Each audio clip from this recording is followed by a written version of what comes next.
हरे कृष्णा। हमको भगवत गीता क्यों पढ़नी चाहिए? तो इसका मैं कहानी बता रहा हूँ। कहानी क्या है, ये एक फैक्ट है। तो एक गुरु और शिष्य थे, ठीक है। तो गुरु ने शिष्य से कहा कि बेटा भगवत गीता पढ़ो गुरु। शिष्य ने कहा ठीक है गुरु जी पढ़ेंगे। अब शिष्य एक दिन पढ़ा करे, एक दिन पढ़ा, 2 दिन पढ़ा। अब फिर तीसरे दिन आया गुरु जी के पास, कहा गुरु जी हम पढ़ते तो बहुत हैं लेकिन हमको समझ में नहीं आती है।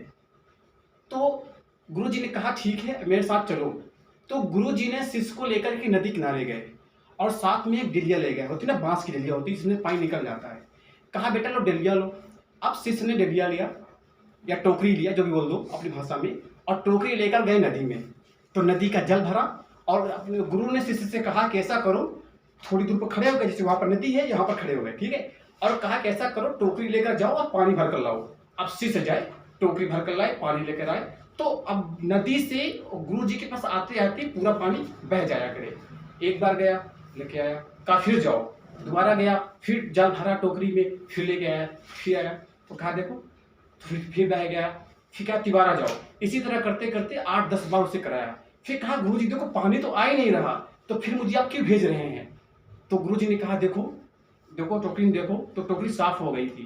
तो कहा देखो पानी नहीं आया लेकिन टोकरी साफ हो गया। तो इसी प्रकार जब हम भगवत गीता पढ़ते हैं तो हमको समझ में ना आए कोई बात नहीं, लेकिन वो भगवत गीता उसका इतना प्रभाव होता है कि हमारे मन को साफ करता है और सारी क्रियाएं, सारी एक्टिविटी जो मन समूह से करवाता है। तो अगर जब भगवत गीता पढ़ते हैं तो मन पवित्र होता है, मन सही होता है। ये भगवत गीता का प्रमुख उद्देश्य है, ठीक है। हरे कृष्णा, राधे राधे।